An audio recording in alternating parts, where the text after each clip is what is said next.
एक वेबिनार का आयोजन करने जा रहे हैं। आज के हमारे वेबिनार के मुख्य अतिथि श्री दीपक कुमार शुक्ला सर जो एसपी मंडला हैं। आपके आतिथ्य में आज हम एक वेबिनार विश्व में शांति और भाईचारे की भावना बनाए रखना इस पर एक वेबिनार आयोजित करने जा रहे हैं। तो सर्वप्रथम मुख्य अतिथि महोदय को स्कार पहनाकर सर्वप्रथम मैं श्री डी.के. पटेल सर को मुख्य अतिथि का स्वागत करने के लिए स्कार पहनाकर स्वागत करने के लिए आमंत्रित करता हूँ।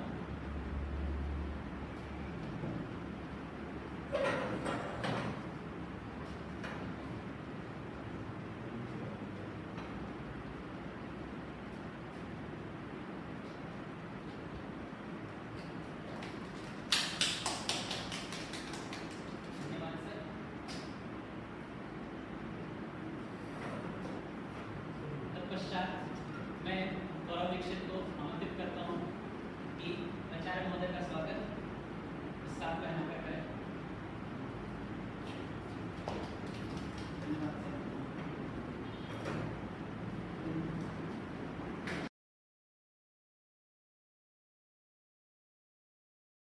दीपक कुमार शुक्ला IPS जी का स्वागत।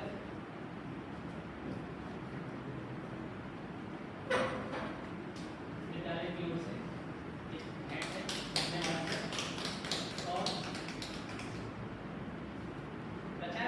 अनुरोध करता हूँ कि वो स्वागत में 2 शब्द कहें। आज के कार्यक्रम के मुख्य अतिथि श्री दीपक कुमार शुक्ला जी IAS पुलिस अधीक्षक महिला,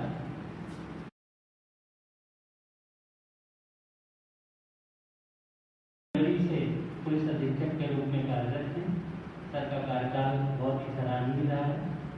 सर मैं स्टाफ के बारे में बताना चाहता हूँ। हमारा विद्यालय 2003 में खुला है और क्लास 1 to 10 तक सिंगल सेक्शन है, 11 12 डबल सेक्शन है, साइंस और कॉमर्स। टोटल इस समय वर्तमान में 687 बच्चे हैं।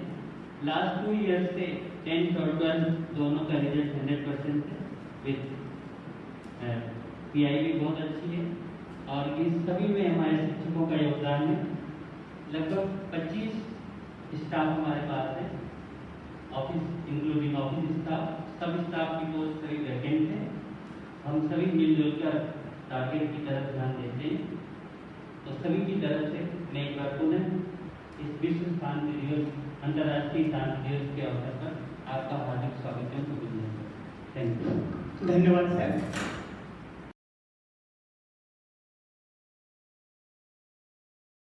बुलबुल लड़कियों के लिए बुलबुल है और लड़कों के लिए कप। तो कुछ एक्टिविटी जो हम विगत सत्र में आयोजित किए थे वो आपके अवलोकनार्थ हैं।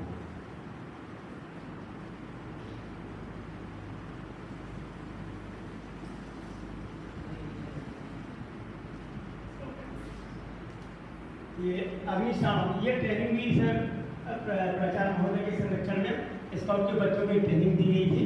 प्रैक्टिकल ये ट्रेनिंग ये दी गई थी कि आपातकालीन स्थिति में आपदा प्रबंधन में हमारे स्काउट के बच्चे किस तरह अपना सहयोग दे सकते हैं और उसका प्रशिक्षण दिया गया है सर।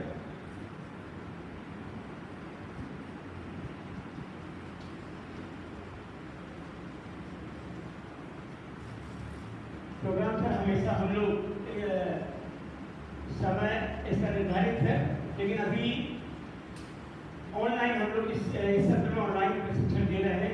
समय समय में जो भी गतिविधियाँ आ रही हैं, अभी हम लोगों के सामने एक प्रोग्राम आया था इंटरनेशनल डे ऑफ पीस।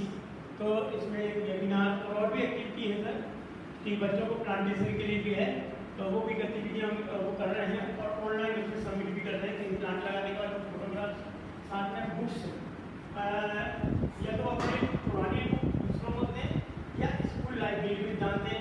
वैसे बहुत सी एक्टिविटी सर इस प्रोग्राम में है और वो एक तारीख से एक्टिविटी शुरू हो गई है।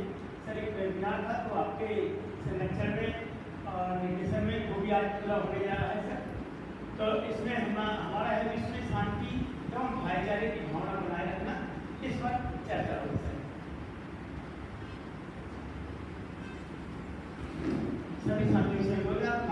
ग्रहण करें।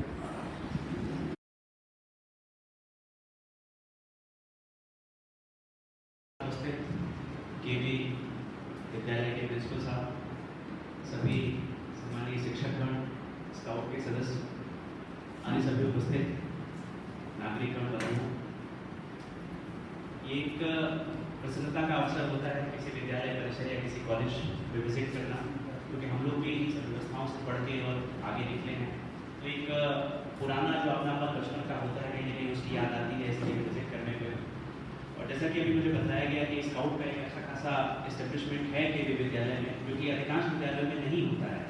तो यहाँ के जो विद्यार्थी हैं, जो पढ़ने वाले स्टूडेंट्स हैं, तो निश्चित तौर पे इसका लाभ ले रहे हैं। ये एक हर्ष का विषय है और उनके भी भविष्य को देखते हुए भी एक बहुत अच्छी शुरुआत है, सीख है। क्योंकि आप देखते हो कि शासन की भी एक योजना है स्टूडेंट पुलिस कैडेट, जो कि कई प्रदेशों में इतना सक्सेसफुल नहीं रहा, लेकिन केरला जैसे स्टेट्स में बहुत सक्सेसफुल रहा। उसका असर ये होता है कि जब बच्चा छोटा होता है, जब वो अपने निर्माण फेज में होता है, जिसको हम कहें, उस समय अगर आप उसको कुछ सेक्राइज देते हैं, चाहे वो पर्यावरण संरक्षण के विषय में दें, चाहे अभी हमने देखा कि आपने आपदा प्रबंधन के विषय में दिया था, या फर्स्ट एड के विषय में है, या अपनी पुस्तकें डोनेट करना, या अन्य गरीब बच्चों को पढ़ने के लिए देना, तो ये सब कहीं ना कहीं उनके दिलो दिमाग पर एक गहरा असर डालता है और उनके व्यक्तित्व को, उनकी पर्सनैलिटी को और समाज के प्रति और देश के प्रति उनकी जो जिम्मेदारियाँ हैं उसका निर्माण करने में एक बहुत महत्वपूर्ण भूमिका निभाता है। एक इंसान जब 20-25 साल से ऊपर हो जाता है, उसको फिर आप शिक्षा दें तो उसका ज़्यादा असर नहीं होता, लेकिन वही बच्चा यदि 8 साल 10 साल का है, यदि उसको आप कोई चीज़ सिखाते हैं तो वो निश्चित तौर पर वो आजीवन उस चीज़ का पालन करता है और उसको फॉलो करेगा। तो इसलिए स्कूल्स का जो इम्पोर्टेंस है वो किसी से छिपा नहीं है, और जैसा हम अपने स्कूल में, हम अपने बचपन में, अपने शुरुआती परिवार से सीखते हैं, लगभग हम आजीवन में ही काम करते रहते हैं, और वही एक समाज को, वही एक जो हमारा सोशल कल्चर जिसको कहते हैं वो बनाता है। तो काफ़ी प्रसन्नता का विषय है आज मैं यहाँ पे हूँ। इंटरनेशनल डे ऑफ पीस जो 21 सितंबर को, जैसा कि आप लोग वेबिनार उसमें आयोजित करने वाले हैं, पीस में मुझे लगता है कि हर किसी का योगदान अपनी अपनी जगह है। पुलिस एक स्पेशलाइज्ड संस्था उसकी है विश्व में, और जो पुरानी सभ्यताएं रही हैं, हर जगह पुलिसिंग का एक कॉन्सेप्ट रहा है, ताकि जो समाज के असामाजिक तत्व हैं, जो बुरे लोग हैं, जो सीधे ढाले पे नहीं चलते हैं, जो कानून व्यवस्था या कानून का पालन नहीं करते हैं, उनको सुधारा जा सके। तो पुलिसिंग व्यवस्था बहुत पुरानी है, अलग अलग तरीके से अलग अलग समय पर अपनाई गई है, और पुलिस एक स्पेशलाइज्ड एजेंसी है। लेकिन जो शांति व्यवस्था कहें या एक समाज में ऑर्डर की बात करें, उसमें हर किसी का अपना योगदान है, चाहे वो स्टूडेंट्स हों, चाहे वो उनके अभिभावक हों, चाहे वो शिक्षक हों, चाहे वो अन्य सरकारी कर्मचारी हों, चाहे वो बैंकिंग व्यवस्था हो, चाहे वो ट्रांसपोर्ट व्यवस्था हो, चाहे वो हमारे राजनेता हों, चाहे वो धार्मिक गुरु हों, हर किसी का ये शांति व्यवस्था में अपना अपना एक योगदान है, अपना अपना एक पहलू है। पुलिस एक स्पेशलाइज्ड संस्था है जिसका 24 घंटे काम यही मेंटेन करना है, इसी को देखना है। लेकिन इसका मतलब ये नहीं है कि अन्य लोग अपनी जिम्मेदारियों से मुक्त हो जाते हैं। यदि अन्य लोग अपनी जिम्मेदारियों का निर्वहन नहीं करेंगे तो पुलिस अपने काम में सफल नहीं हो सकती, बिल्कुल नहीं हो सकती। क्योंकि जैसे हम मंडला की बात करें, मंडला में लगभग 12 लाख की पॉपुलेशन है, और जो पुलिस बल हमारा कानून व्यवस्था में लगा है वो लगभग 1000 है। तो आप प्रोपोर्शनल अनुपात लगा सकते हैं कि प्रति लाख पॉपुलेशन पे हमारे पास कितने पुलिस कर्मी उपलब्ध हैं। तो यदि हमें बाकी जो समुदाय हैं, जो समाज के अलग अलग तबके हैं, उनका सहयोग नहीं मिलता है, यदि वो लोग अपनी जिम्मेदारी का निर्वहन नहीं करते हैं, यदि हर कोई अराजक हो जाए और सड़क पर उतर के अपना अव्यवस्था फैलाने लगे, तो पुलिस को उसको नियंत्रित नहीं कर पाएगी। इसलिए ये आवश्यक है कि जो समाज के हर अंग हैं, जो अपना अपना दायित्व जिनका निर्धारित है, उसका पालन करें, तभी जो एक व्यवस्था है, जो एक शांति है, जो एक ऑर्डर है, वो समाज में मेंटेन रह सकता है। इसमें एक चीज़ और ये बताना चाहूँगा कि आप जैसे हम एक सामाजिक ताने बाने में रहते हैं, एक व्यवस्था में रहते हैं, तो हर कोई दूसरे से कहीं ना कहीं लिंक्ड है। जब व्यक्ति अपना कर्तव्य का निर्वहन करता है तो वो किसी दूसरे का अधिकार कर जाता है। जैसे विद्यालय में यदि शिक्षक अच्छे से पढ़ा रहा है बच्चों को, ये उसका कर्तव्य है। अच्छे से पढ़ा रहा है, विद्यार्थियों को अच्छी शिक्षा मिल रही है, वो विद्यार्थियों का अधिकार है। दोनों एक दूसरे से जुड़े हुए हैं। विद्यार्थी यदि अपने डिसिप्लिन का पालन करते हैं, अपने कोर्स करिकुलम को अच्छे से पढ़ाई करते हैं, ये उनका दायित्व है, ये उनका उस समय एक्सपेक्टेशन है हमसे। तो जो शिक्षक है, जो कि 100% रिजल्ट की आप बात कर रहे थे, उसका सपना साकार होता है। तो दोनों एक दूसरे से लिंक हैं। इसी तरह से समाज में हर व्यवस्था एक दूसरे से लिंक है। एक व्यक्ति अपने कर्तव्य का पालन करता है, वो दूसरे का अधिकार बनता है। जो व्यक्ति अपने अधिकारों की बात करता है, वो किसी न किसी दूसरे से लिंक्ड है। लेकिन समाज में अभी एक स्थिति ये उत्पन्न हो रही है कि हम लोग अपने अधिकारों के लिए तो ज़्यादा जागरूक हो गए हैं, लेकिन कर्तव्यों से कहीं ना कहीं विमुख हो रहे हैं। हम ये भूल जाते हैं कि हमारा कर्तव्य ही किसी और का अधिकार है और किसी और का कर्तव्य किसी हमारा या किसी अन्य का अधिकार है। तो ये चीज़ें लिंक्ड हैं, लेकिन हम लोग कि भाई हमारा ये अधिकार है, हमें ये दीजिए, हमें ये करना है, हमें वो करना है, लेकिन उनका कहीं ना कहीं दायित्व जो है, जो कर्तव्य बोध है, उससे विमुख हो रहे हैं। इसकी वजह से एक असमानता पैदा हो रही है, क्योंकि अगर ये नहीं होगा तो ये भी साथ में नहीं हो सकता, और उससे समाज में असंतोष, अव्यवस्था और अन्य समस्याएं पैदा होती हैं। अब हम अपन प्रश्न की तरफ चलते हैं। क्या आप पढ़ के बताएंगे जवाब? कोविड-19 के प्रारंभिक दौर में आप अपने जिले में शांति व्यवस्था बनाए रखने के लिए क्या क्या प्रयास किए, उन्हें सफल बनाने के लिए आपको क्या क्या कदम उठाने पड़े? देखिए, जब हमारे यहाँ कोविड की शुरुआत हुई, अगर मैं मंडला जिले की बात करूँ तो लगभग मार्च के महीने में 21-22 मार्च के आसपास से इसको बहुत गंभीरता से लिया गया। और जब जबलपुर में पहला 4 केसेस निकले थे, उसके बाद ये हुआ कि भाई मंडला बिल्कुल बॉर्डर का जिला है, तो हम भी इससे बहुत दूर नहीं रहे, बहुत अछूते नहीं रहे, तो इसको अत्यंत गंभीरता से लिया गया। शुरुआती दौर में जो सबसे बड़ी चुनौतियाँ थी वो ये था कि जो हमारा रूटीन का काम था वो तो अपनी जगह चल ही रहा था, लेकिन उसमें सडनली एक नया दायित्व जुड़ गया, वो था कोविड नियंत्रण या लोगों से लॉकडाउन का पालन कराना। तो लॉकडाउन की शुरुआत हुई 22 मार्च को, जब सबसे पहले हुआ था, ये बिल्कुल एक नया कॉन्सेप्ट था। क्योंकि जैसे आप देखते होंगे पुलिस कई बार कर्फ्यू लगाती है, लेकिन वो बहुत या तो एक सीमित क्षेत्र में लगता है और बहुत सीमित अवधि के लिए लगता है, 6 घंटे, 1 दिन अधिक से अधिक, और उसमें क्या है कि हमें पूरा बंद कर देना होता है, 1-2 दिन के बाद पूरी व्यवस्थाएं सामान्य हो जाती है। लॉकडाउन वैसा नहीं था। लॉकडाउन हमें पूरे एक तरह से पूरे समझिए देश में लगाना पड़ा। ये पहली बार मतलब कम से कम मेरे जीवन काल में तो पहली बार, और आप सबके जीवन काल में भी पहली बार ऐसा हुआ होगा जब पूरा देशव्यापी हमें इस तरह का काम करना पड़ा। दूसरी समस्या थी कि लॉकडाउन में कई चीजें थी जो हमको अलाउ करती थी, कई चीजें थी जो अलाउ नहीं करती थी। ये अपने आप में एक समस्या पैदा होती है। अगर आपको कोई चीज पूरी तरह से बंद कर देती है वो कहीं आसान होता है, लेकिन अगर आपको 10 ट्रक रोकने हैं और 11वां ट्रक जो सब्जी का है उसको पास कराना है, ये एक नई समस्या लेके आता है। क्योंकि क्या व्यवस्थाएं हैं, क्या कानून है, क्या निर्देश हैं, इससे न सिर्फ हमें अपने अमले को, जो हमारा इन्फोर्समेंट अमला है, उसको जागृत करना है, बल्कि पब्लिक को भी बताना है वो संदेश जो है कि अभी क्या व्यवस्थाएं चल रही हैं। और शुरुआत में ऐसा था कि क्योंकि ये बिल्कुल नई चीज़ थी, तो लगातार हमारी चीज़ें चेंज हो रही थी। हमें जैसे जैसा पब्लिक से फीडबैक मिल रहा था, वैसा फीडबैक हम गवर्नमेंट को दे रहे थे, और गवर्नमेंट की तरफ से इंस्ट्रक्शंस बदलते जा रहे थे। तो प्रतिदिन कुछ ना कुछ नया हो रहा था। कभी पता लगा बॉर्डर चेक पोस्ट होने की वजह से लोगों को ये दिक्कत आनी शुरू हो गई, मेडिकल में ये चीज़ें इशू शुरू हो गई। तो जैसे जैसे अपने को फीडबैक मिलता चला गया, व्यवस्थाएं चेंज होती चली गई, तो उससे न सिर्फ हमें अपने अमले को लगातार पूरा उस पर रखना पड़ा, उनको बताना पड़ा और उसका पालन कराना पड़ा, बल्कि लोगों तक भी ये संदेश पहुंचाना पड़ा कि अब भी हम क्या व्यवस्थाएं पालन कराना चाहते हैं। इसीलिए मैंने जस्ट अभी आपको पहले बताया कि जब तक 12 लाख की आबादी उस चीज़ को नहीं समझेगी तो 1000 लोग उसका पालन नहीं करा सकते। इसलिए उस संदेश को हमें उस लार्जर मास, लार्जर पॉपुलेशन तक पहुंचाना पड़ता है। तो कोरोना काल में ये खासतौर से शुरुआती दौर में अपने को बड़ी समस्या आई, क्योंकि लोगों को भी नहीं पता था क्या है कोरोना, गवर्नमेंट क्या करना चाहती है, सरकारी तंत्र क्या करना चाहता है, इससे निकलने का हमारे पास क्या रास्ता है। और एक शुरू में पैनिक भी बहुत ज़्यादा था, डर भी बहुत ज़्यादा था, क्योंकि अब हम इस बीमारी को काफ़ी हद तक समझ चुके हैं कि भाई उससे बचाव के क्या रास्ते हैं। अगर हो भी जाता है तो बहुत ज़्यादा घबराने की बात नहीं है। जब तक स्थिति खराब नहीं होती तब तक आप बड़े आराम से उसे रिकवर कर सकते हैं। 80% 90% तो लोगों का रिकवरी रेट है, तो दिक्कत नहीं है। लेकिन जब शुरुआत में मार्च में ही आया था तब बड़ी ही अफरा तफरी की स्थिति थी, और हमारा खुद का जो फोर्स था, खुद का स्टाफ था, क्योंकि कहीं ना कहीं वो भी एक इंसान ही है, एक यूनिफॉर्म के अंदर वो मनुष्य के सिवा कुछ नहीं है, वो भी उतना ही डरा हुआ था। जैसा कि आप या सड़क पर चलने वाला कोई अन्य व्यक्ति है, एक सामान्य व्यक्ति डरता है, वैसा ही स्वास्थ्य अपने परिवार और अपने शरीर को लेकर पुलिसकर्मी को भी डर लगता है। न सिर्फ पुलिसकर्मी बल्कि बाकी जो होता, चाहे हेल्थ डिपार्टमेंट की बात करें, चाहे नर्सिंग स्टाफ की बात करें, चाहे हम और प्रशासनिक अमला जो काम में लगा हुआ था, नगर पालिका की बात करें, सफाई कर्मियों की बात करें, हर किसी को अपना काम तो करना था, लेकिन हर किसी के मन में एक डर था कि ऐसा ना हो कि काम, और हुआ भी वही। आपने देखा होगा कि बहुत सारे ऐसे कोरोना योद्धा जो है अलग अलग समय पे अपनी उन्होंने कुर्बानी दी इस चीज़ के लिए, समय समय पे आप लोगों को पता लगा होगा। तो ये दोनों चीज़ों को बैलेंस आउट करते हुए हमें अपने स्टाफ को भी बचाना था, उनका मनोबल भी बढ़ा के रखना था, और साथ में व्यवस्थाओं को इम्प्लीमेंट भी करना था। तो शुरू में इन सब चीज़ों को लेकर काफ़ी समस्याएं पैदा हुई, कदम की अगर हम बात करें तो जैसा कि मैंने बताया, हमें निर्देश मुख्य रूप से शासन से प्राप्त होते हैं।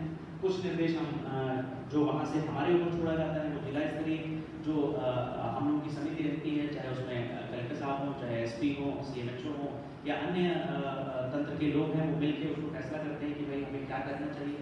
तो वो डिसीजन लिया जाता है, उस डिसीजन को फिर अपने स्टाफ को हम ब्रीफ करते हैं कि भाई हमें ये करने की आवश्यकता है और आने वाले दिनों में हम इस चीज़ को इस तरह से पालन करेंगे, और फिर उसका हम लोग समय समय पर पालन कराते हैं। इस व्यवस्था के लिए हम मीडिया का भी काफ़ी साथ लेते हैं, ताकि पब्लिक को, चाहे वो सोशल मीडिया हो, चाहे प्रिंट और इलेक्ट्रॉनिक्स मीडिया हो, उसके माध्यम से हम लोगों तक मैसेज पहुंचाते हैं कि ये व्यवस्था है और कृपया करके इसका पालन करें। इसमें एक जो और समस्या पैदा होती है कि इस ऐसी परिस्थिति में हम जनता पर ज़रूरत से ज़्यादा सख्त नहीं हो सकते, क्योंकि उन्हीं के बचाव के लिए, उन्हीं की बेहतरी के लिए और उन्हीं के लिए हम ये काम कर रहे हैं। तो हम ये नहीं कह सकते कि सड़क पे कोई निकल गया तो उस पर लाठीचार्ज कर दिया हमने, या कोई किसी ने उल्लंघन किया किसी चीज़ का तो उस पर तत्काल एफआईआर करके जेल भेज दिया उसे, क्योंकि वो उसका उद्देश्य ही नहीं है। उद्देश्य उसको दंडित करना नहीं है, उद्देश्य है उसको पालन कराना, उसको समझाना, उसको अपनी बात मनवाना। तो ये एक बड़ी समस्या आती है, खासतौर से जब आप एक सीमित स्टाफ के साथ, सीमित अमले के साथ एक बड़ी पॉपुलेशन को कैटर करते हैं। तो ये सारी चुनौतियाँ आई थी, इस तरह से हमने इसका सामना नमस्कार। आपने ये तो बता दिया कि क्या क्या समस्या आई, उनके क्या क्या समाधान थे, और जैसा कि आपने पहले भी कहा कि भाई इस मामला सीमित है, तो आप हम सभी नागरिकों से, विशेष तौर पर विद्यालय, शिक्षक, बच्चे, उनके अभिभावक से आप क्या उम्मीद रखते हैं, आपकी क्या अपेक्षाएं, आपके अमले की क्या अपेक्षाएं? शायद ये प्रश्न आगे है आपका, और उसी प्रश्न को आप ओके। इसमें जैसा कि मैंने कहा कि एक कर्तव्य बोध जो है वो हम में से हर व्यक्ति को जानना होगा, उसको समझना होगा। लॉकडाउन हुआ, हम उसका पालन करा रहे हैं, दुकानें बंद करा रहे हैं, लोगों को घर में रहने के लिए बोल रहे हैं, तो लोगों को ये समझना होगा कि वो करने में किसी को मज़ा नहीं आ रहा है और ना हम अपनी मर्जी से कर रहे हैं। वो सिचुएशन की डिमांड है, वो एक जो भी हमारे सामने आपदा, महामारी, उसको संकट, जो भी हम नाम देना चाहें, उसकी एक रिक्वायरमेंट है, और उसकी रिक्वायरमेंट के लिए हम जनता के फायदे के लिए, जनता के भले के लिए ही कर रहे हैं। तो जनता को ये समझना होगा कि जो एक प्रशासनिक सिस्टम है, जो एक व्यवस्था है, यदि वो कुछ कर रहा है तो हमारी बेहतरी के लिए है, और हमारे सहयोग के बिना वो हो भी नहीं सकता। तो एक कर्तव्य बोध जगाना होगा। स्टूडेंट्स नहीं, आपके अभिभावक हैं, शिक्षक हैं। मुझे लग रहा है अगर हम स्टूडेंट्स और उनके अभिभावक ले लें तो लगभग सारी आबादी कवर हो जाती है क्योंकि हमारा 50% से भी ज़्यादा पॉपुलेशन मुझे लग रहा है कि 25 ईयर से कम का है। इनफैक्ट वर्किंग पॉपुलेशन हमारा 65% के करीब है इंडिया का, क्योंकि इंडिया एक यंग कंट्री है, यंग पॉपुलेशन है। तो अगर हम स्टूडेंट्स और उनके अभिभावक को ले लें तो शायद हम 80 to 90% पॉपुलेशन को कवर कर लेंगे। तो अगर हम इन 2-3 जो आपने इसमें कैटेगरी रखी है, टीचर्स, स्टूडेंट्स और उनके पेरेंट्स, ये लगभग 90% पॉपुलेशन को कवर करते हैं। अगर ये स्वयं अपना कर्तव्य समझ लें और उस कर्तव्य से जो बाकी अपने आस पड़ोस के लोग हैं, अपने घर के लोग हैं, अपने मोहल्ले के लोग हैं, अपने रिश्तेदार हैं, उनको अवगत कराएं कि भाई ये चीज़ें हैं, हमारी सुरक्षा के लिए ये आवश्यक है। न सिर्फ कोरोना बल्कि जो आपको बाकी की शिक्षा मिली है, जैसे अपनी किताबें डोनेट करना, ये सिर्फ आप तक सीमित रहने की बात नहीं है। आप अपने दूसरे भी साथियों को बता सकते हैं जो दूसरे स्कूल्स में पढ़ रहे होंगे, या हो सकता है कि किसी दूसरे स्टेट में पढ़ रहे हैं और आपके कजन ब्रदर्स हों, आपके बड़े भाई हों, आपके छोटे भाई हों, किसी हो सकता है फॉरेन में पढ़ाई कर रहे हैं, तो आप ये मैसेज दूसरों तक पहुंचा सकते हैं। फर्स्ट एड का जो आप चीज़ें सीखते हैं, जैसे किसी को अचानक से यहाँ पे डिग्री के दौरे पड़ने लगे, अब उसमें आपका रिस्पॉन्स क्या होना चाहिए? ये बात सिर्फ आप तक सीमित ना रहे कि आप दूसरे लोगों तक पहुँचाएं। आपको एक केवी एक इंस्टीट्यूशन है, उसके माध्यम से चीज़ सीखने को मिली, तो ये चीज़ आप दूसरे लोगों तक पहुँचाएं, क्योंकि एक सकारात्मक एक पॉजिटिव चीज़ है जो अधिक से अधिक लोगों को पता होनी चाहिए। तो ऐसे जितने भी पहलू हैं उसमें एक कर्तव्य बोध की आवश्यकता है और उस चीज़ को अपने को समाज में ज़्यादा से ज़्यादा पहुँचाने की आवश्यकता है। अभी मैं कल परसों का एक इंसिडेंट बताऊँ। एक बच्चा मेरे पास आया बम्बई से, उसने कुछ लोगों से, हमारे संकल्प से सुरक्षा अभियान चल रहा है कोरोना को लेकर, जिसमें आप लोगों ने भी शायद शपथ ली होगी, इसमें 15 अगस्त वाले दिन। तो वो लेके आया, 2-3 लोगों से उसने साइन कराया था कि सर मैंने ये साइन कराया है। तो मैंने कहा आप इसको टारगेट बनाइए कि आप 100 लोगों से इसका साइन कराएंगे, और ये जो शपथ है कि मैं नियमों का पालन करूंगा, मास्क पहनूंगा, कोरोना योद्धाओं का सम्मान करूंगा और जो भी व्यवस्था है उसका सहयोग करूंगा, इसमें 100 लोगों को जोड़ने का प्रयास करें। और आपको कहीं दूर नहीं जाना है, आपका जो मोहल्ला है, आपके जो रिश्तेदार है, उतने में ही आप कर लें तो बहुत बड़ी बात है। हमको कहीं सड़क पे खड़े होकर तंबू लगा के कुछ करने की आवश्यकता नहीं है। हम में से हर व्यक्ति अपने घर, अपने परिवार, जो हमारे सगे संबंधी हैं, जो हमारे रिश्तेदार हैं, जो हमारे भाई बहन हैं, जो हमारे कजिन ब्रदर्स हैं, अगर उन तक ही ये अच्छा मैसेज और पॉजिटिव मैसेज और एक कर्तव्य बोध जागृत करने का काम करें तो मुझे लगता है कि हम 100% आबादी तक पहुँच जाएंगे। जी मैडम। नमस्कार सर। इसमें कोई शक नहीं है कि पूरे इंडिया ने या विश्व में सबने देखा कि पुलिस डिपार्टमेंट ने किस तरह से कोविड का जो पीरियड था उसमें किस तरह से अपने आप को पेश किया, लोगों के सामने अपनी ड्यूटीज को निभाया है। तो सर मेरा उसी से रिलेटेड प्रश्न है कि आप अपने आप को किस रूप में पसंद करेंगे, पुलिस ऑफिसर या फिर पीस ऑफिसर? समाचार ये हम लोगों ने एक प्रश्न रखा, लेकिन इसका जवाब आपने हमें एकदम दे दिया। आप एक शांतिदूत और पीस ऑफिसर है, जो मेरे टेलीफोनिक मैसेज में आप यहाँ आकर पधारे, तो हमें सर इसका प्रश्न का उत्तर मिल चुका है। अब आगे आप जो भी और कहना चाहें, लेकिन उत्तर मिल गया सर, आप वाकई में पीस ऑफिसर। नहीं, देखिए, जैसा कि मैंने कहा कि पुलिस एक डेडिकेटेड संस्था है, इसका 24 घंटे काम है शांति व्यवस्था, कानून व्यवस्था, ऑर्डर और एक जिसको संतुलन कहें, अनुशासन कहें, उसका पालन करना, उसको मेंटेन करना। लेकिन इसमें जो पीस ऑफिसर वाली बात है वो हमारे जॉब का एक पहलू है, लेकिन वो हमारे पूरे जॉब को कवर नहीं करता। अगर हम एक पुलिस ऑफिसर की बात करें तो एक मैसेंजर ऑफ पीस या एक पीस ऑफिसर या एक पब्लिक फ्रेंडली होना या लोगों की समस्याएं सुनना, ये हमारी पुलिसिंग व्यवस्था का एक कंपोनेंट है। ये पूरे पुलिस ऑफिसर के व्यक्तित्व को कवर नहीं करता, क्योंकि पुलिस ऑफिसर के और भी बहुत सारे दायित्व हैं।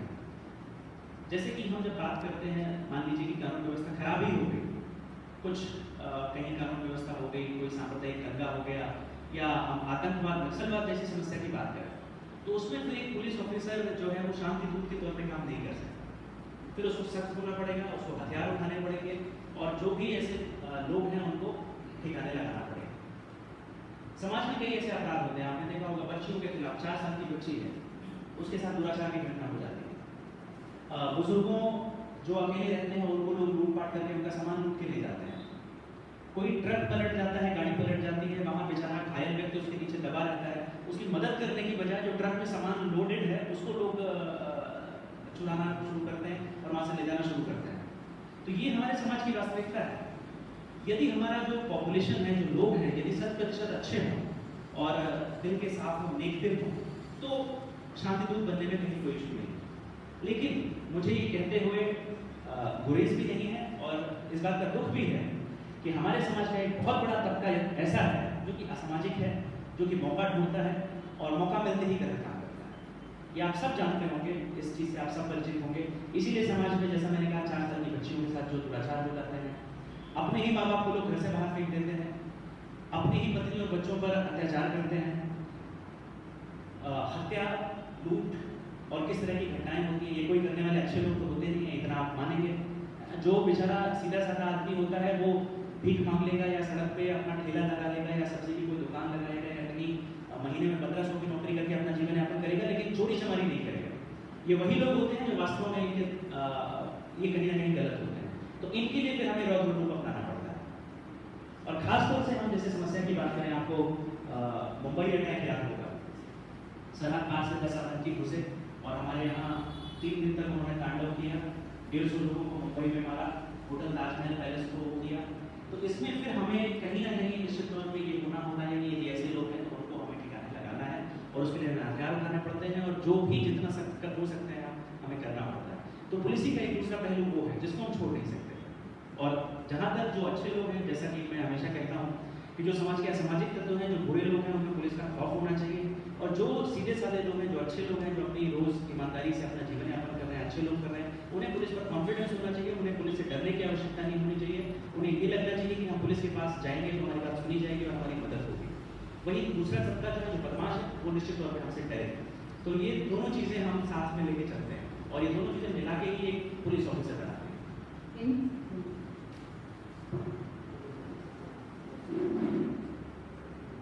नमस्कार सर, मेरा नाम गौरव दीक्षित है। सर मेरा प्रश्न ये है सर, जैसा कि हम जानते हैं जो हमारा पुलिस प्रशासन विचार नैतिक प्रवृत्ति के अनुसार चलता है और इसमें सर एक बात ये भी है कि इतने बड़े लोकतंत्र देश, लोकतांत्रिक देश में एक जो पुलिस प्रशासन व्यवस्था है वो भारत को कहीं ना कहीं कानून व्यवस्था तो बनाए रखता ही है भारत में, लेकिन साथ साथ वो एकता और अखंडता को भी सुदृढ़ करता है, जो ये पुलिस प्रशासन व्यवस्था है हमारे देश में।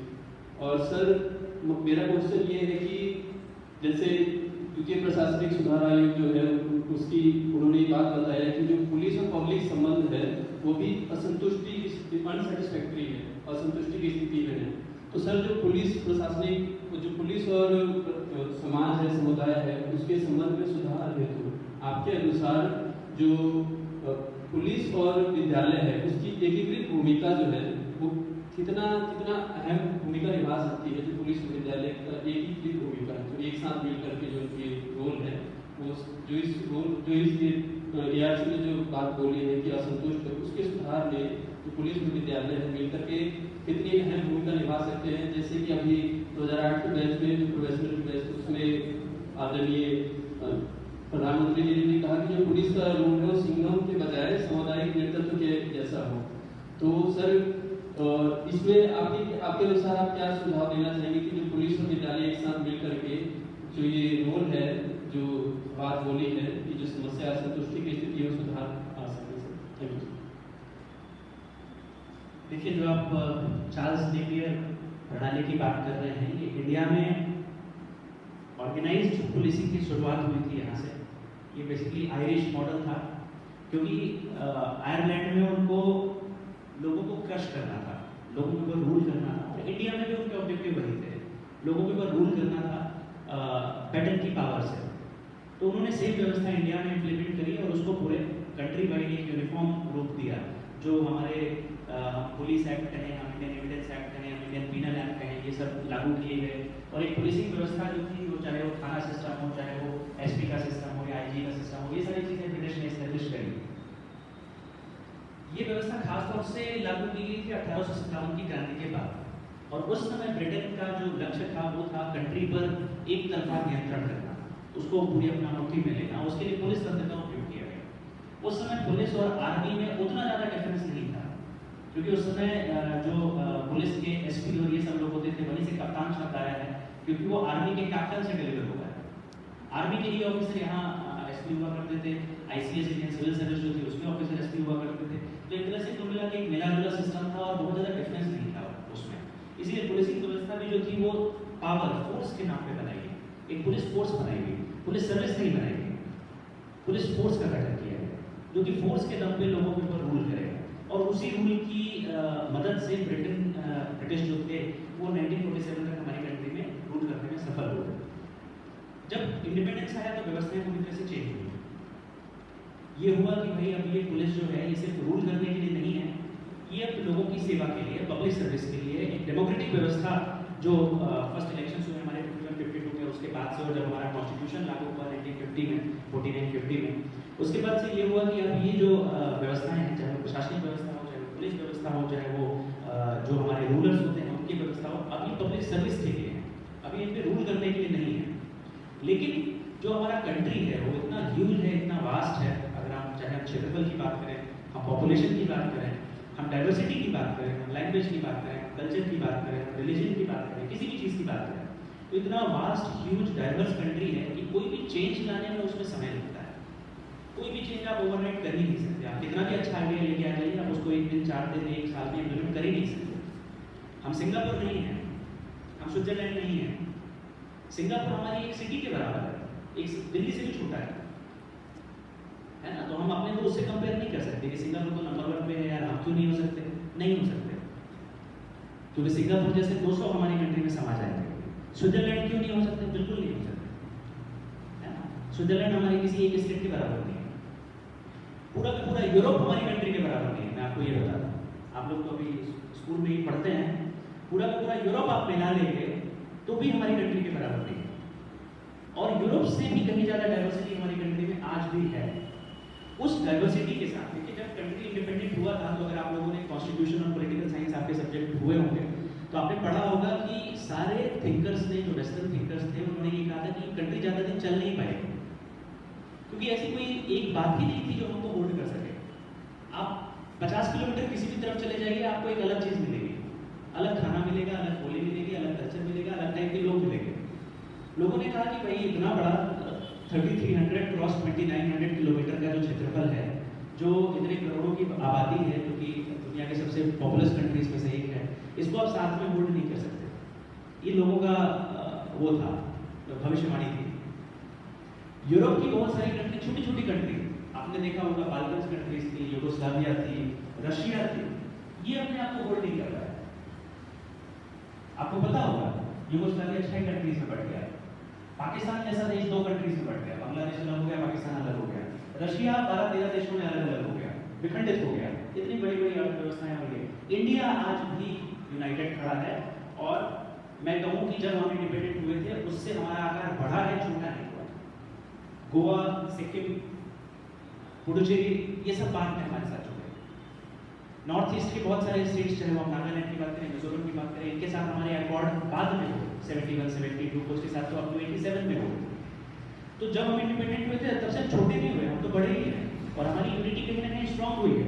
उस समय हमारे यहाँ ज़्यादा दिक्कतें थी, ज़्यादा आपस में लड़ाइयाँ हुआ करती थी। अब हम तब भी मान के चलते हैं कि हम हिंदुस्तानी हैं, पूरे देश में एक वेव में फीलिंग है। तो इसके पीछे क्या कारण है? इसके पीछे क्या कारण है? मैं इसका श्रेय देता हूं जो हमारे देश के इंस्टीट्यूशंस हैं, हमारे देश के इंस्टीट्यूशंस हैं। अगर रशिया साथ नहीं रह पाया, हमारे ही जैसा देश पाकिस्तान कुछ अलग नहीं था, वो भी इंडिया ही था पहले, 47 तक इंडिया ही था, और उसके भी लोग जैसे हम और आप वैसे ही हैं, बांग्लादेश के लोग वैसे ही हैं, कोई अलग नहीं है। पहले ये सब इंडिया ही था, एक ही इंडिया था, वो साथ में नहीं रह पाए। इंडिया बीच में एक कंट्री क्यों रह गई?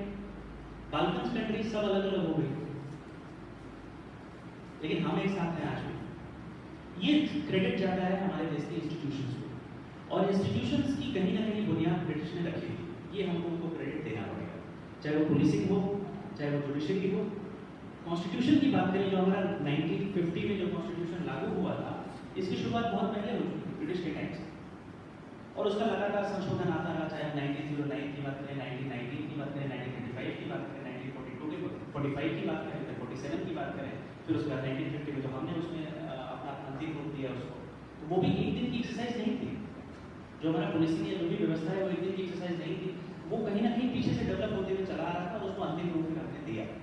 तो ये हमारे इंस्टीट्यूशन ही है। चाहे हम पुलिस की बात करें, आज हमारी कंट्री इतनी सारी विषमताओं, विपत्तियों और असमानता और विभिन्नताओं के बाद भी एकजुट है, इसका क्रेडिट हमारे इंस्टीट्यूशंस और खासतौर से पुलिस जैसे इंस्टीट्यूशंस को जाता है। अभी 1-1.5 महीना पहले आपने देखा होगा यूएस के कुछ वीडियोस, अगर किसी ने देखे हो, जब वहाँ लॉ एंड ऑर्डर की स्थिति निर्मित हुई थी। यूएस दुनिया का सबसे विकसित देश है, ऐसा कुछ भी संसाधन नहीं है जो उनके पास ना हो। चाहे आप पैसों की बात करें, गाड़ियों की बात करें, सैटेलाइट टेक्नोलॉजी की बात करें, फोन्स, ये जो भी मॉडर्न टेक्नोलॉजी है उनकी पुलिस के पास सब है, बट वो कानून व्यवस्था नियंत्रित नहीं कर सके। आपने देखा होगा खुलेआम सड़कों पे लूट हुई, मॉल्स लूटे गए, लोगों का जो मनाया वो नहीं किया। सारी वीडियोस हम लोगों के पास तो आए, ये हो सकता है आपने भी देखे हो, न्यूज़ में देखा हो। यूएस जैसी कंट्री की बात बता रहे हैं, वहाँ के प्राइम सेंटर्स में, लेकिन हमारे यहाँ ऐसा हम नहीं करते। आपने देखा होगा स्थितियाँ बनती हैं, कानून व्यवस्था की स्थिति निर्मित होती है, हम उसको इमीडिएटली हैंडल करते हैं और उसको कोशिश करते हैं कि हम जल्द से जल्द उसको नियंत्रण में ला सकें। आए दिन कहीं ना कहीं अभी फार्मर्स आंदोलन चल रहा है, आपने पंजाब हरियाणा में देखा होगा, कभी मराठा एजुकेशन होता है, कभी हमारे यहाँ कोई इशू हो जाता है, कभी नक्सलवाद के इशू आते हैं। अभी आपने कल परसों में बालाघाट की खबर न्यूज़ में पढ़ी होगी, लेकिन हम इस तरह से काम करते हैं ताकि उस व्यवस्था को हम नियंत्रित कर सकें और जल्दी से जल्दी ऑर्डर को रिस्टोर कर सकें।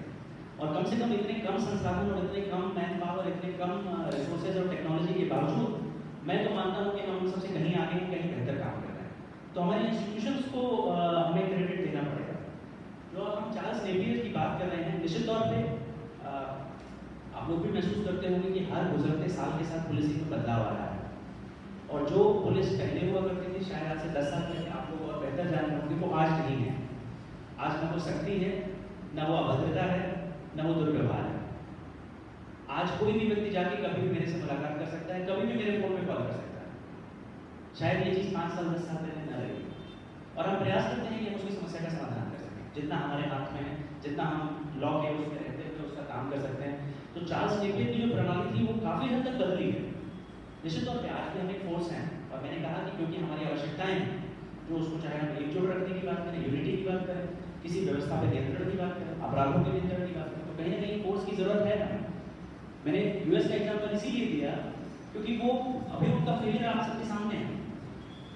तो पूरी तरह से फ्रेंडली, क्योंकि मैंने कहा ना पीस ऑफिसर हमारा एक कंपोनेंट है, लेकिन वो हमें पूर्ण नहीं करता। हमें पूर्ण पुलिस ऑफिसर बनने के लिए हमारा 50% दूसरा पहलू है, वो भी हमें साथ देना पड़ेगा।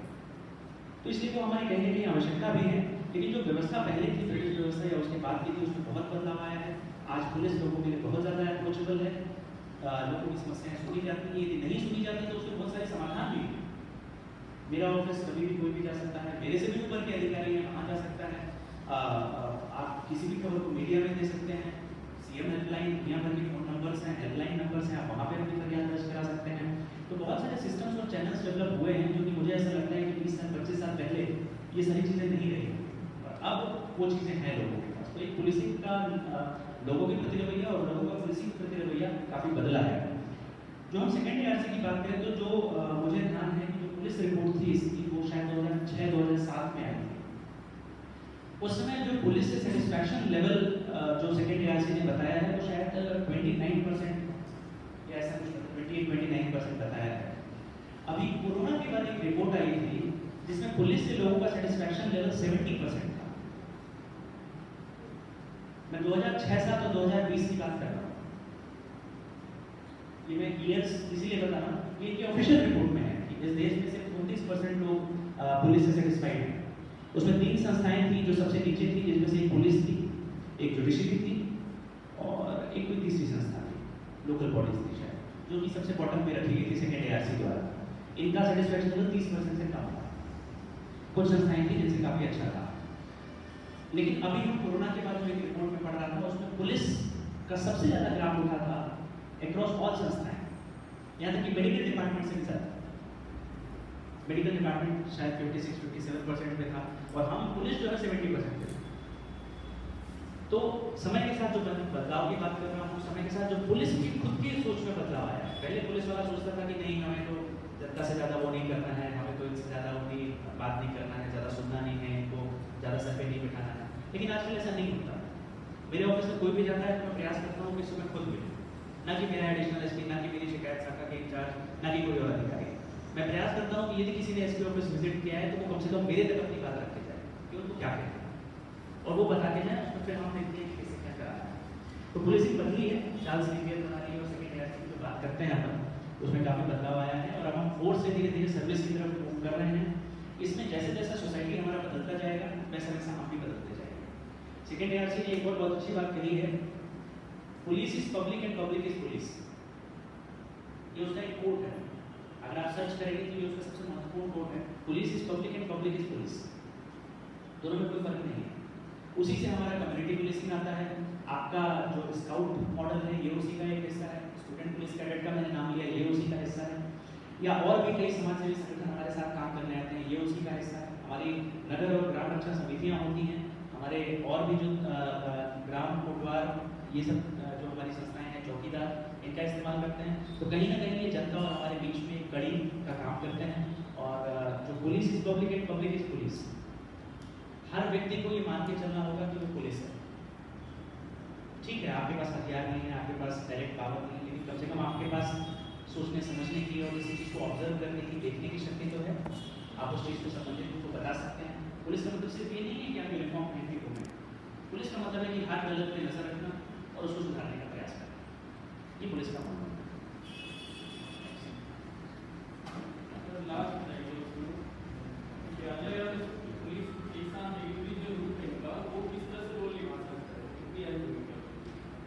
देखिए, जैसा मैंने पहले भी कहा, पुलिस को ज़रूरत है ज़्यादा से ज़्यादा हैंड्स की। जो कहते हैं ना कि आप हमारे आँख नाक कान बनिए। हमारा बहुत सारा काम आप लोग जानते होंगे कि मुखबिरों पर डिपेंड करता है, क्योंकि हर जगह पुलिस नहीं हो सकती। अब इस गली में अभी क्या हो रहा है, क्या नहीं हो रहा है, ये कब हम उस चीज़ को बेहतर जान पाएंगे और कब उस पर टाइमली रिस्पॉन्ड कर पाएंगे, जब हमारे पास जितने ज़्यादा से ज़्यादा हैंड्स होंगे। अगर वर्किंग हैंड्स ना हो तो कम से कम इन्फॉर्मिंग हैंड्स हो, जो हमको इन्फॉर्म कर सकें, जो उस चीज़ को सोच सकें। साथ ही कई बार ऐसी समस्याएं आती हैं जब समाज के कुछ तबके गलत चीज़ों के लिए खड़े हो जाते हैं, उठ खड़े होते हैं। आपने देखा होगा कि कई आंदोलन, कई प्रदर्शन होते हैं जो बिल्कुल गलत मुद्दों पे होते हैं और हमें उनको संभाल के और कैसे डील करना होता है। इसमें कम से कम हमें इतना ज्ञान होना चाहिए कि क्या चीज़ सही है और क्या चीज़ गलत है। हम सही चीज़ के लिए लड़ रहे हैं, गलत चीज़ का समर्थन नहीं। ये मैं सब लोगों से कहता हूँ, जितने हमारे अलग अलग आजकल सामाजिक संगठन बने हैं या राजनीतिक दल हैं या अन्य समुदाय हैं, संगठन हैं, समाज के लोग हैं, कि भाई कृपया गलत का साथ ना। आप किसी सही व्यक्ति के साथ, किसी सच के साथ कुछ गलत हो रहा है, आप उसको आवाज़ उठाएं, आपका बिल्कुल हक है और आपको उठाना भी चाहिए, लेकिन किसी गलत व्यक्ति का साथ। तो इसमें मेरे हिसाब से जो विद्यालय हैं, जो स्टूडेंट्स हैं, जो उनकी भूमिका आती है, जैसे मैंने कर्तव्य बोध की बात पहले ही मैं कह चुका हूँ, एक अलर्ट सिटीजन नागरिक होना, हर अपने आसपास जो भी गतिविधि है उस पर नज़र रखना, उस पर टाइमली हमारा एक्शन हो, संज्ञान हो, हम लोगों तक अपनी बात पहुँचाएँ।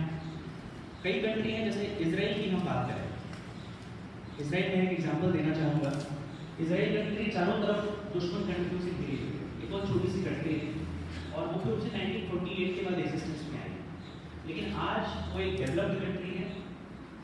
हर पैरामीटर पे वो यूरोपियन कंट्रीज के समकक्ष है, एशिया की कंट्री है लेकिन यूरोपियन के समकक्ष है, और सभी तरफ दुश्मनों से घिरे होने के बावजूद सबको पछाड़ के रखता है, सबको हरा के रखता है। आप उसका कारण जानते हैं क्या है? कंपल्सरी है। हर व्यक्ति जो है वो आर्मी ट्रेनिंग होती है उसकी, और 2 साल के लिए उसको आर्मी या पुलिस में उसका इलेक्शन होना मैंडेटरी है। वो काम करेगा ही करेगा, महिला हो पुरुष हो, उसका मैंडेटरी है, उसको करना ही है। उसको करने से सबसे ज़्यादा प्रभाव क्या आता है? एक तो आपकी ट्रेनिंग होगी 2 साल की, तो आप वेल ट्रेन लोग, चाहे हम हथियारों की बात करें, चाहे हम डिसिप्लिन की बात करें, चाहे हम फर्स्ट एड की बात करें, चाहे हम आपदा प्रबंधन की बात करें, हर नागरिक को पता है कहीं आग लगी तो आपको किसी को फोन करके नहीं बुलाना है, जैसे हमारी कंट्री में होता है जो फायर ब्रिगेड को कॉल करो, है ना, या इस व्यक्ति को मृत्यु के दौरे पर लेने तो एम्बुलेंस का इंतजार करते हैं। ऐसा नहीं है, हर व्यक्ति ट्रेंड है वहाँ, हर महिला, हर पुरुष, हर बच्चा, हर कोई एक बेसिक जो ट्रेनिंग होती है आर्मी और पुलिस की उसमें ट्रेन है। दूसरा, फिर उसने जब फील्ड पे काम कर लिया तो उसको एक तो न सिर्फ अपना राष्ट्र प्रेम और देश प्रेम जागता है, बल्कि एक जिम्मेदारी का भी एहसास होता है। जब आप अगर कभी आप एक दिन के लिए पुलिस के साथ काम करेंगे, मैं ये 100% कह सकता हूँ कि आपका पूरा नजरिया बदल जाएगा पुलिस के प्रति, काम के प्रति, समाज के प्रति और समाज के लोगों के प्रति। 24 घंटे लगेंगे सिर्फ आपका नजरिया बदलने कि कैसी व्यवस्थाएं और किस परिस्थितियों में कैसे हम काम करते हैं। तो यदि कोई व्यक्ति 2 साल उसमें काम कर लेता है, चाहे वो आर्मी हो, चाहे वो पुलिस हो, तो उसका एक पूरा का पूरा नजरिया चेंज हो जाता है, सामाजिक व्यवस्थाओं को देखने का, प्रॉब्लम्स को देखने का, दूसरे लोगों को देखने का। और क्योंकि हर व्यक्ति जब ट्रेन है, हर व्यक्ति उस व्यवस्था से गुजर चुका है, तो एक समरूपता आ जाती है पूरी कंट्री में। तो जो 1 और 1 11 वाली बात कहते हैं ना, वो वहाँ हो जाती है। मैं आपको बताऊंगा कि हम लोग की इसराइल में ट्रेनिंग हुई थी, फेज 2 ट्रेनिंग में हम लोग इसराइल भेजे गए थे। जेरूसलम वहाँ का एक हब है जो कि बहुत डिस्प्यूटेड एरिया है। जेरूसलम 4 हिस्सों में बटा हुआ है, एक हिस्सा मुस्लिम्स का, एक ज्यूइश का, एक क्रिश्चियंस का और एक आर्मेनियंस का है, और उनमें आपस में हमेशा लड़ाई होती है, रोज कहीं यहाँ विवाद, कहीं वहाँ विवाद, कहीं कुछ। हम लोगों को वहाँ विजिट कराने जाना था। हम लोग 70 लोग थे और हमारे साथ इसराइल में सिर्फ 4 गार्ड थे, 2 आगे 2 पीछे, बस। जेरूसलम दुनिया की सबसे ज़्यादा सेंसिटिव प्लेस में से एक है, और वहाँ 70 किसी दूसरे देश के IPS अधिकारी घूमने जा रहे हैं, उनकी सुरक्षा के लिए सिर्फ 4 बैठे, और वो भी पूरे मजे में हंसते खेलते, नहीं आइए देखिए, कुछ होगा तो हम देखेंगे, कोई दिक्कत नहीं। Everybody so confident. हमारे यहाँ अगर बाहर का कोई 70 व्यक्ति का डेलीगेशन आए और अगर उसको कश्मीर घुमाने के लिए कह दिया जाए तो कम से कम 2000 का फोर्स तैनात करना पड़ेगा, कम से कम भी 2000 का फोर्स लगेगा, एक चप्पे पे पुलिस खड़ी करने के लिए।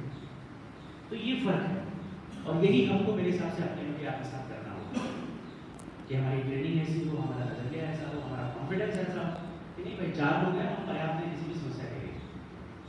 भाई जहाँ पे हमें 2000 लोग की क्यों जरूरत है? इसलिए वो छोटी सी कंट्री, कुछ लाख लोगों की कंट्री, सब पे भारी है, सब पे भारी। लेकिन हम 130 करोड़ होते हुए भी अपनी अंदरूनी समस्याओं से ही जूझते रहते हैं। तो यहाँ पे विद्यार्थियों की भूमिका, यहाँ पे जो हमारे भावी, मैं देश का ये कहूँ कि आज हो तो आप देश के कल हैं। आप अभी स्टूडेंट फेज में हैं, लर्निंग फेज में हैं, 5 साल 10 साल बाद आपका टाइम शुरू होगा जब आप वास्तव में फील्ड पे काम करेंगे। जो काम मैं आज कर रहा हूँ, आज से 10 साल बाद शायद आप करेंगे।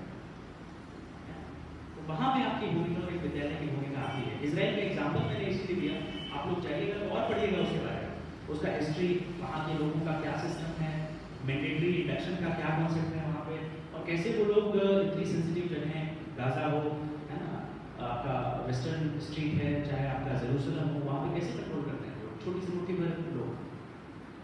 तो वो चीज़ें हैं, सब क्योंकि सबका ओरिएंटेशन एक हो गया है। हमारे यहाँ सबका ओरिएंटेशन अलग है, हम आपस में ही वो करते हैं, दो समुदाय के लोग, पुलिस के लोग, ये सब चीज़ों से हमें ऊपर उठने की ज़रूरत है।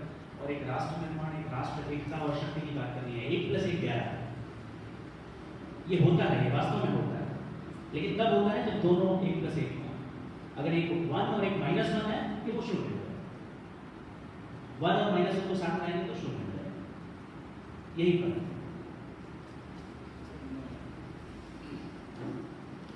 नमस्कार, मैं उमेश चौरसिया। एक आम नागरिक की भावना से मैं जानकारी चाहता हूँ कि समाज और व्यक्ति और संविधान सभी जानते हैं कि पुलिस जो है वो शांति और सुरक्षा के लिए है, लेकिन पुलिस में दिए गए बयानों को कोर्ट क्यों नहीं मानती है? क्या ये कोर्ट का पुलिस व्यवस्था के प्रति अविश्वास है? ये मैं जानना चाहता हूँ सर। इसमें देखिए, ये जो ब्रिटिश कानून बना था उसी का ये एक जो हमारा इंडियन एविडेंस एक्ट है, साक्ष्य अधिनियम जिसको कहते हैं, उसमें एक धारा है।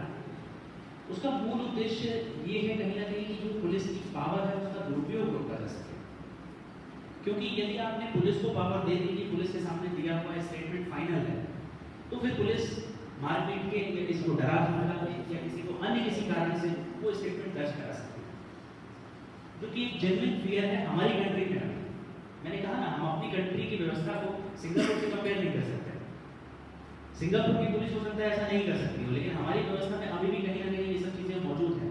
इसीलिए आप देखते होंगे समय समय पे खबरें भी आती हैं, समय समय पे जैसे human rights commission, state human rights commission का गठन होता है। जब ऐसी बात आते हैं, अभी आपने कल परसों देखा होगा, आज की न्यूज़ है, 3 लोगों के फेक इनकाउंटर जो है वो JNK में डिटेक्ट हुए हैं और आज भी उस पर कोर्ट ऑफ इंक्वायरी ऑर्डर हुई है। तो ये सब सच्चाइयाँ हैं जैसे हम मुंह नहीं बोल सकते। और कहीं ना कहीं ये डिवीजन ऑफ पावर की बात है।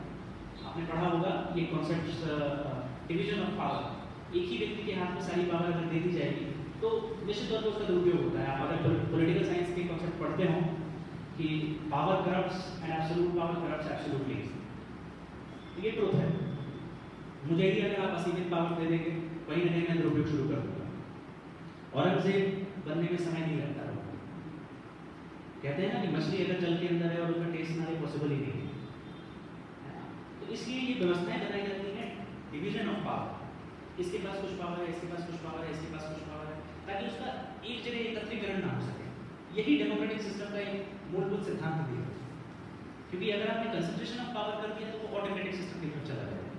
तो डिवीजन ऑफ पावर का एक कॉन्सेप्ट है। पुलिस को पावर है FIR दर्ज करने का, उसको अरेस्ट करने का, उससे पूछताछ करने का, उसको कोर्ट के सामने प्रोड्यूस करने का, उसको जेल भेजने का, उस पर दुनिया भर का विवेचना, इन्वेस्टिगेशन, ये सारी पावर पुलिस की है। लेकिन उसका अंतिम रूप जो है वो कोर्ट एक्सेप्ट करता है। ये स्टेटमेंट जो है वो सही है कि नहीं है, ये जो साक्ष्य है सही है कि नहीं है, इसको एग्जामिन करता है कोर्ट। कहीं ना कहीं एक चेक एंड बैलेंस की व्यवस्था है। एक पावर पुलिस के पास है, एक पावर कोर्ट के पास है, दोनों मिलजुल के न्याय व्यवस्था जो है उसका पालन करता है। तो मुख्य रूप से सिद्धांत यही है। दूसरा चीज़ मैं इसमें कहना चाहता हूँ कि कई देशों में ऐसी व्यवस्था है कि पुलिस को दिया गया स्टेटमेंट फाइनल होता है और मान्य होता है। हमारे भी देश में कुछ अधिनियम हैं जो समय समय पे आए हैं, उनमें भी ये व्यवस्थाएं रही हैं कि पुलिस को दिया गया जो खासतौर से जो टेररिस्ट से रिलेटेड एक्ट्स हमारे देश में समय समय पर पास हुए हैं, उनमें ऐसी चीज़ें रही हैं कि पुलिस को दिया हुआ स्टेटमेंट मान्य है। एक निश्चित मिनिमम रैंक का अधिकारी, DSP रैंक का अधिकारी या SK रैंक का अधिकारी, उसके सामने जो बात हुई है वो मान्य है। लेकिन सामान्य व्यवस्था में अब तक ऐसा नहीं हो पाया है। मेरे हिसाब से जैसे जैसा हम आगे बढ़ेंगे और चीज़ें और मैच्योर होंगी और हमारे देश में लोग और जागरूक होंगे, ह्यूमन राइट्स के प्रति लोगों में जागरूकता आएगी, पुलिस व्यवस्थाएं चेंज होंगी, जो मैं कह रहा था फोर्स से सर्विस की तरफ जब हम जैसे जाएंगे, तो मुझे लग रहा है इन चीज़ों में भी परिवर्तन आएगा और ज़्यादा से ज़्यादा अधिनियम में ये चीज़ें इंक्लूडेड होंगी। लेकिन मुझे लग रहा है वर्तमान व्यवस्था जो है वो आवश्यकताओं के हिसाब से अभी से ये होना आवश्यक है ताकि इसका दुरुपयोग रोका जा सके। Thank you sir.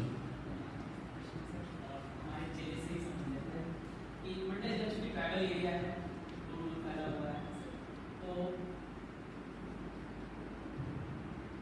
आपको अपने जिले में वर्तमान में शांति और सद्भाव वातावरण बनाने में क्या कोई समस्या आ रही है? क्या आपको ऐसा लगता है कि हाँ ये समस्या है, और अगर हाँ तो उसका हल आप किस प्रकार से करते हैं? देखिए, शांति और सद्भाव बनाए रखना एक 24 घंटे की समस्या है। हर पल ये लगा रहता है कि कहाँ क्या हो जाएगा। हर फोन जब मुझे बजता है तो मुझे ये सोचना पड़ता है कि क्या सूचना आ रही होगी मेरे पास, है ना? क्या हो गया। अभी मैं आपके चैम्बर में ही बैठा था तो एक फ़ोन आया कि साहब फला जगह एक डेड बॉडी मिली है, ऐसा ऐसा है वैसा है। तो हर फ़ोन के साथ हमें ये रहता है कि क्या सूचना आने वाली है और उस पर क्या हो सकता है, वो मुद्दा कितना बढ़ जाएगा, उसको कैसे हैंडल करेंगे। तो शांति व्यवस्था बनाए रखना, जितना बाहर से लगता है अपने आप को कि कारपेट ढका हुआ है, वैसा होता नहीं। रात के 2 बजे भी मुझे कोई फ़ोन आता है, रात में आता है तो और घबराहट हो जाती है कि पता नहीं क्या हो गया, किस लिए रात के 2 बजे कोई फ़ोन कर रहा है। तो ये 24 घंटे का काम होता है और इसको हमको बहुत गंभीरता से लेना होता है। लगातार चुनौतियाँ रहती हैं क्योंकि जैसा मैंने कहा हमारा जो एक सामाजिक ढांचा है, जो एक सामाजिक समरूपता है, उसमें बहुत सारी प्रॉब्लम्स हैं, बहुत सारी चुनौतियाँ हैं।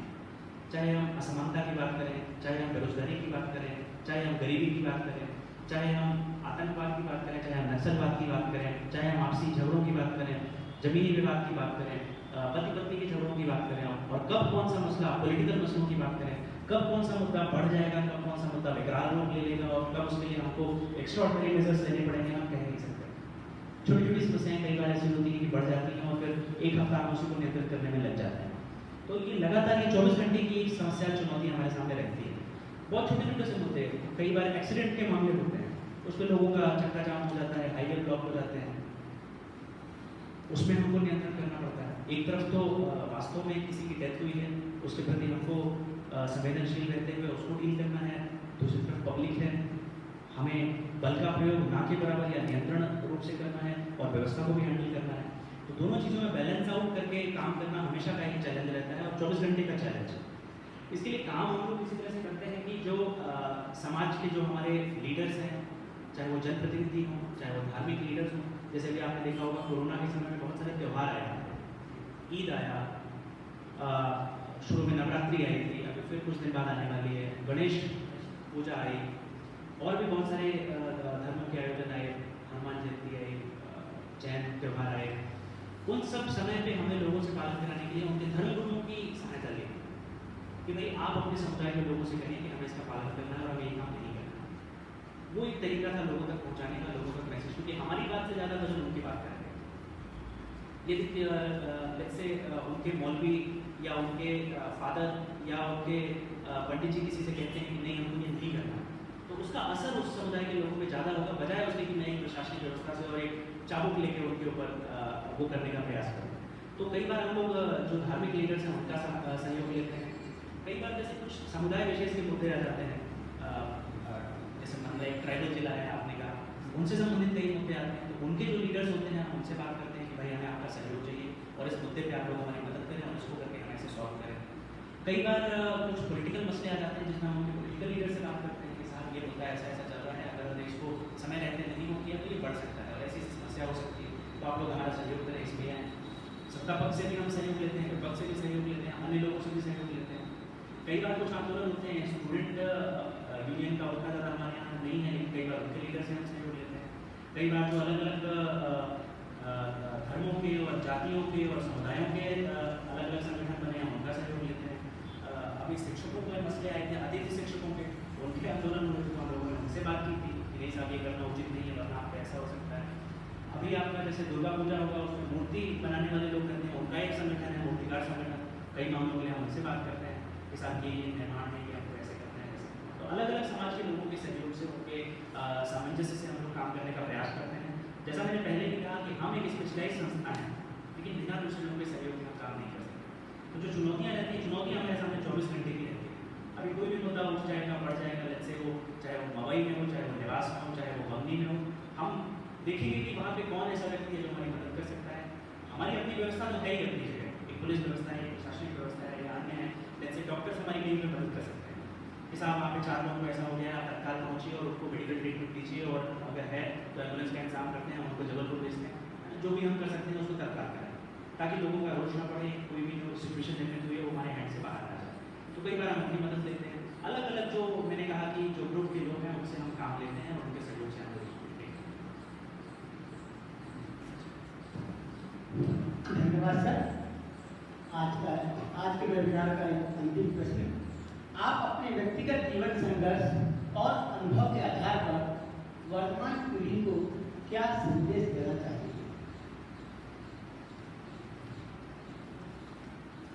देखिए, मैं मध्य प्रदेश का ही रहने वाला हूँ। रीवा जिले के एक छोटे से गांव से आता हूँ। मेरे पिताजी नगर पालिका में ग्रुप 4 एम्प्लॉई थे, बाद में प्रमोट होते हुए आरआई हुए थे लास्ट में। तो एक बहुत ही मैं पढ़ाई जो मेरी है वो गवर्नमेंट स्कूल से है, 12th तक हिंदी मीडियम से मैंने मध्य प्रदेश बोर्ड से अपनी पढ़ाई की थी। उसके बाद फिर मैंने IIT की तैयारी की और उसमें सिलेक्शन हो, फिर मैंने UPSC की तैयारी की।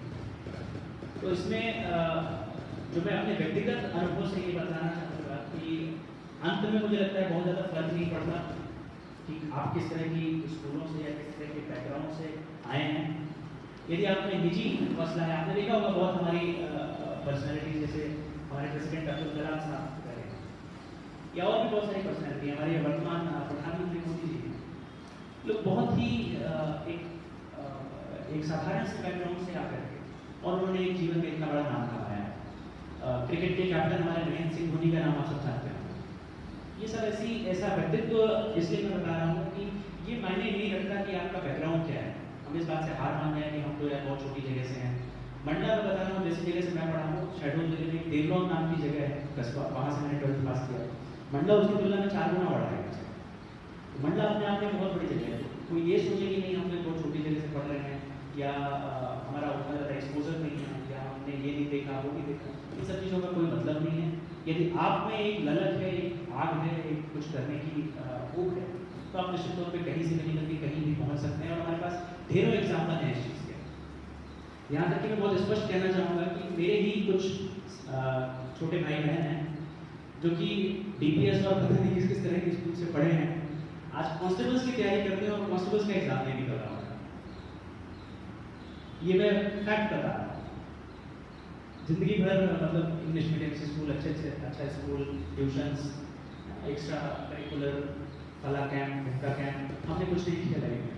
5वीं तक मैं अपने गांव में पढ़ा और उसके बाद मैंने गवर्नमेंट स्कूल से 12th पास किया मैं, और 3 बार UPSC का एग्जाम निकाला और IIT का एग्जाम निकाला। वही मेरे अपने घर के लड़कों की बात बता रहा हूँ, कजन ब्रदर्स सिस्टर्स हैं जो कि DPS और अच्छे से अच्छे स्कूलों में उनके माता पिता ने उनको शिक्षा देने का प्रयास किया, लेकिन कांस्टेबल का एग्जाम नहीं निकल पा रहा। अच्छे शहरों से पढ़े, भोपाल से पढ़े, जबलपुर से। तो व्यक्तिगत अनुभव के आधार पर मैं इतना ही कहना चाहता हूँ कि आपकी जो निजी भूख है, निजी आग है, वही आपको डिफाइन करेगी। एनवायरमेंटल फैक्टर्स वो आपको रोक नहीं सकते, आपको रोक नहीं सकते। अगर आप में कुछ करने की ललक है, आप कुछ करना चाहते हैं, आप कहीं से भी कीचड़ में कमल खिलता है, ये फैक्ट है और उसमें कहीं कोई आपत्ति नहीं है। मंडला या और भी से छोटी जगहों में, जैसे मवई में कोई लड़का पढ़ रहा है, वो कहीं से भी पढ़ के या कहीं से भी कुछ भी करके आगे निकल सकता है, पहुंच सकता है, जिसमें वो चीज़ करने की ललक है। वर्तमान पीढ़ी को संदेश, जैसा कि मैंने कहा कि अपने जो भी आपके लक्ष्य हैं, कभी भी हार मानने की आवश्यकता नहीं है। हमारा इकोनॉमिक बैकग्राउंड, हमारा सोशल बैकग्राउंड, हमारा एजुकेशनल बैकग्राउंड, यदि हमें काबिलियत है, क्षमता है और आगे बढ़ने की ललक है, उसको कभी भी परास्त नहीं कर सकते। निश्चित तौर पे हम उससे आगे निकलें तो अपने कार्य में लगे रहें। एक चीज़ महत्वपूर्ण ये है कि जैसा मैं थोड़ी देर पहले भी कह रहा था कि हमारा देश एक यंग कंट्री है, एक यूथ है हमारी कंट्री का। बहुत सारा आबादी जो है हमारा आज की डेट में 10 साल से 40 साल के बीच का पॉपुलेशन है, क्योंकि हमारा वर्किंग पॉपुलेशन है, लेकिन हम उसका कहीं ना कहीं प्रॉपर उपयोग नहीं कर पा रहे। आप जापान देखेंगे, जापान में नेचुरल रिसोर्सेज ज़्यादा नहीं है, उनके पास ह्यूमन रिसोर्सेज हैं। ह्यूमन रिसोर्सेज से ही पिछले जब उनके ऊपर हिरोशिमा नागासाकी हुआ था, उसके बाद उन्होंने रिबिल्ड करना शुरू किया अपने को, और आज किस स्थिति में है आप जानते हैं। दुनिया की 2nd 3rd लार्जेस्ट इकॉनमी है वो, और one of the most developed countries है। लेकिन हम 130 करोड़ की आबादी वाली कंट्री ऐसा क्यों नहीं कर पा रहे? अपनी ह्यूमन पॉपुलेशन को क्यों नहीं यूज़ कर पा रहे? ह्यूमन रिसोर्सेज को क्यों नहीं यूज़ कर पा रहे? क्यों ऐसा है कि वर्ल्ड की 18% पॉपुलेशन होने के बावजूद साइंस की फील्ड में एक नोबेल प्राइज हम नहीं ले पा रहे? एक भी हमारा डोमेस्टिक नोबेल कॉन्ट्रीब्यूशन नहीं है, क्यों है ऐसा? जबकि ऐसा नहीं है हमारे यहाँ का CV रमन हमारे यहाँ से ही निकले हैं, अब्दुल कलाम हमारे यहाँ से ही निकले हैं, अमर्त्य सेन हमारे यहाँ से निकले हैं। तो ऐसा नहीं है कि हमारे यहाँ से लोग निकल नहीं सकते या काबिलियत की कमी है, लेकिन हम क्यों नहीं कर पा रहे? तो मेरे हिसाब से हमें इन सब चीज़ों पर ध्यान देने की ज़रूरत है। और जो हमारा ह्यूमन रिसोर्स है, जो यंग पॉपुलेशन है, जो यूथ है हमारा, जो कि अगले 20 साल 30 साल तक हमारी कंट्री के पास है, आप लोग पढ़ते होंगे डेमोग्राफिक डिविडेंड, इसको हमें रीड करने की ज़रूरत है। धन्यवाद सर, आपका बहुत बहुत धन्यवाद सर। आपने मेरे छोटे से निमंत्रण में हमारे विद्यालय में इस वेबिनार को कंडक्ट कराने का अवसर दिया। वैसे सर एक लॉकडाउन तो हमें लगता है कि हमारे लिए एक बहुत बड़ा एक वरदान टाइप का होगा, क्योंकि हमने इस तरह के प्रोग्राम हमने सपने में भी नहीं सोचा था। ये जब लेटर मेरे पास आया था या इस लॉकडाउन में एक वेबिनार कैसे करूँगा, लेकिन जिस दिन सर आपकी स्वीकृति मिली यानी मुझे लगा मैं सब कुछ कर सकता हूँ, और मैं अपनी टीम को लेकर आदरणीय प्राचार्य महोदय से बात किया, और सर आज हम इस मुकाम तक पहुँचे कि ये इस प्रोग्राम के लिए हमारे जबलपुर में बहुत से साथी भी कह रहे थे हमें भी जोड़िएगा, आज हम भी नहीं कर पा रहे जो आप कर रहे हैं। तो बहुत अच्छा लगा सर, इस लॉकडाउन में हमें कंप्यूटर में बहुत कुछ ट्रेन कर दिया ये सब काम करने का। एक बार फिर से सर हृदय से धन्यवाद, और जब भी हमारे विद्यालय में सर आपकी जरूरत पड़े हमें उम्मीद है आप हमारे इसी तरह के निमंत्रण को स्वीकार करके आते रहिएगा। सर विद्यालय परिवार की ओर से बहुत बहुत धन्यवाद सर। Thank you.